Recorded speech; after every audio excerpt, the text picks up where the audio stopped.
I'd like to offer this song to Alicia, my partner and my best friend, who's in the spirit world, and our son Skana, who's in the spirit world. This is the morning song.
My name is Danny Beaton, and I'm a Turtle Clan from Mohawk, from Six Nations, and I've been involved in environmental protection for most of my adult life, over 25 years now.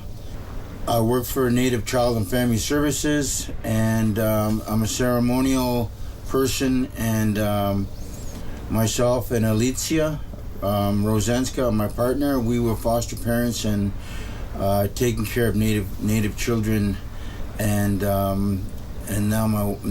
now she's gone, so I'm just doing ceremonies with the kids, and I really love working with Native Child and Family Services. I also work for Six St. Joseph.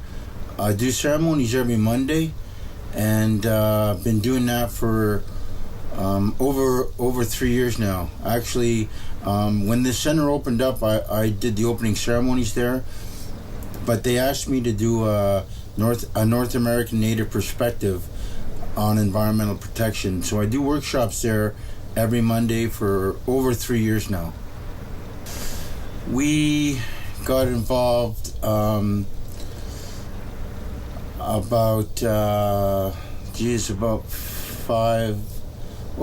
5 years ago, and Landy Anderson, she suggested that I become a foster parent, and so I spoke to Alicia, and Alicia said, yeah, it's a good idea, and so we took their program, we studied the protocol and the mandates and everything, and next thing you know, the kids were living at our place, and we would bring them up north with us whenever we went up north, and we took care of the kids that way. And how did you help the kids to become reconnected with their native culture if they had been disconnected before? Well, it's like a lot of urban natives sometimes lose their culture, and I found by my own self, when I started reconnecting with my culture, I started traveling with the elders and going to ceremonies, and all the things that I learned, I would just share. It's just a natural part of our natural makeup is to share. So Native peoples are sharing people. So anything that I learned when I was reconnecting, I shared with other people, with natives and non-natives, and I just find that it's a healing process to share wisdom, to share culture, to share food, to share songs, to share love, to share anything. It's just part of our human makeup is to share. For Native people, that's who we are, sharing people. Our spiritual leader, Tom Porter, he explains the resurgence of our culture. It really started strongly in the 60s, and even right now in 2014, they have Idle No More, and Idle No More is another form of resurgence of Native culture.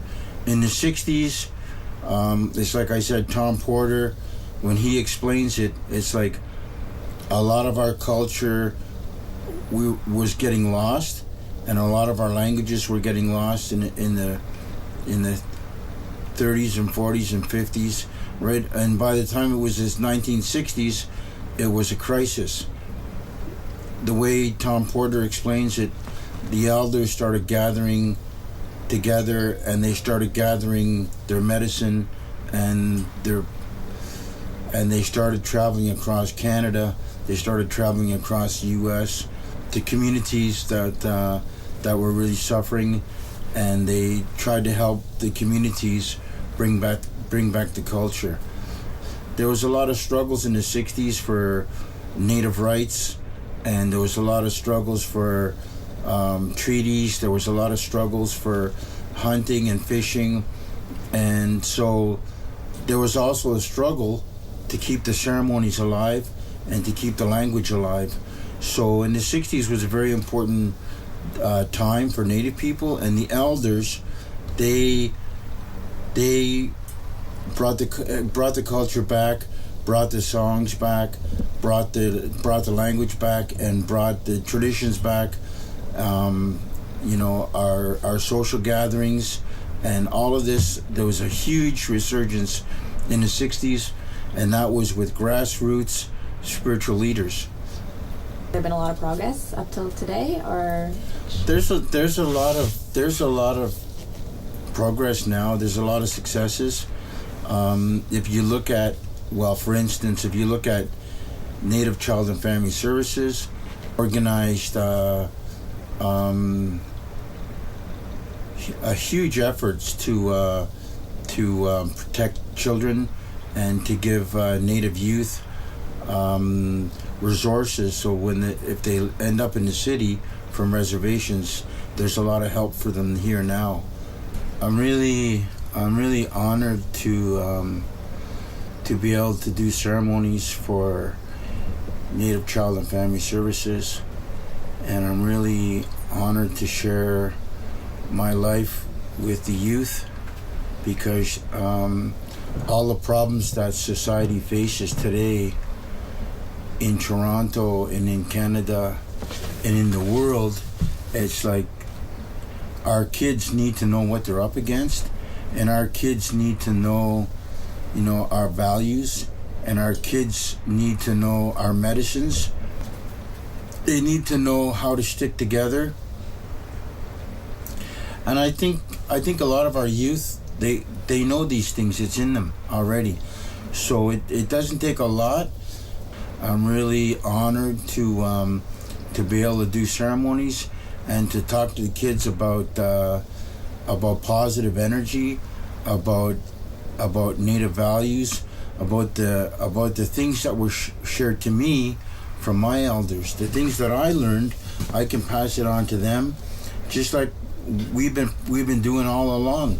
We've been sharing all along. We've been passing our culture to our people. We've been passing our values to non-natives. We've been sharing, we've been sharing our way of life, ever since the first boats got here, the Nina, the Pinta, the Santa Maria, the Mayflower. All them boats came here, and all them people were sick when they got here. They didn't know how to survive here. Our ancestors took care of the first peoples that came here, and we took care of them people. They call us the first peoples, but they were the first peoples to come here on their boats. We always been here. We're not the first people. We always been here. And I'm really honored to keep the culture alive. A long time ago, I was taught that an elder is someone who keeps the culture alive. and I'm honored to be an elder for my people now. And if I last another 10 years, hopefully I get to help my people a lot more. First of all, I've been an environmentalist for 25 years, and most people can go onto the internet and find out about the struggles that we've been involved in, trying to protect farmland, trying to protect water, trying to protect trees, trying to protect forests. And that's what we've been doing for the past 25 years, myself and my elders, protecting Mother Earth. Mother Earth gives us everything that we need to survive. Them are the things that our elders passed on to us. And what was passed on to our elders was passed on from their elders. That's the way our elders articulate things. That's the way Tom Porter articulates things. All the Indian peoples is connected. Our native peoples from this continent, our native peoples from South America, our native peoples, indigenous peoples from all around the world are the ceremonial people. We're the people from Mother Earth. The indigenous peoples understand Mother Earth, and that's why we have ceremonies to give thanks. We're Thanksgiving people. We give thanks to Mother Earth. We give thanks to all the gifts that our mother give us. We give thanks to the trees. We give thanks to Mother Earth's blood, the water. We give thanks to our relatives, the four-leggeds, the winged ones, the insects, and the fish life. Everything that moves on Mother Earth is sacred to us. And after we give thanks and after we respect everything that's moving on Mother Earth, we give thanks to everything that's moving in the sky. We give thanks to our brother the sun, our grandmother the moon, the stars. That our ancestors said we came from the sky, we came from the stars.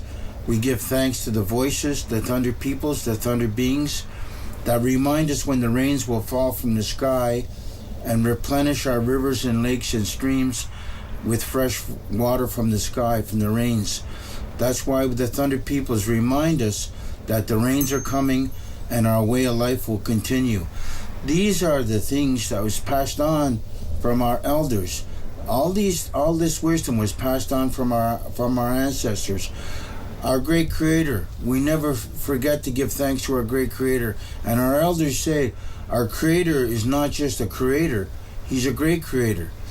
He's a great creator because he gave us so much. He gave us this way of life. After great creator, we give thanks to the spirits, spirit world, spirit forces, spirit powers, spirit helpers, spirit of our ancestors, and the spirit world, and the four protectors that watch over us, the four protectors that protect our minds, the four protectors that protect our hearts. The four protectors have a sacred duty, and everything has a duty. The plants have a duty, the water has a duty, our relatives, the four-leggeds have a duty, the winged ones have a duty, the insects have a duty, the fish life have a duty, the rivers have a duty, the plants have a duty, everything has a duty. And the human beings, we have a duty. We have a sacred duty, the human beings. So these things our elders taught us. Our ancestors taught us how to walk on this Mother Earth. Our ancestors taught us how to think. Our elders taught us the good mind. Tom Porter's our spiritual leader. Our elders still maintain the sacred ceremonies, and we still live this way of life in North America on Turtle Island.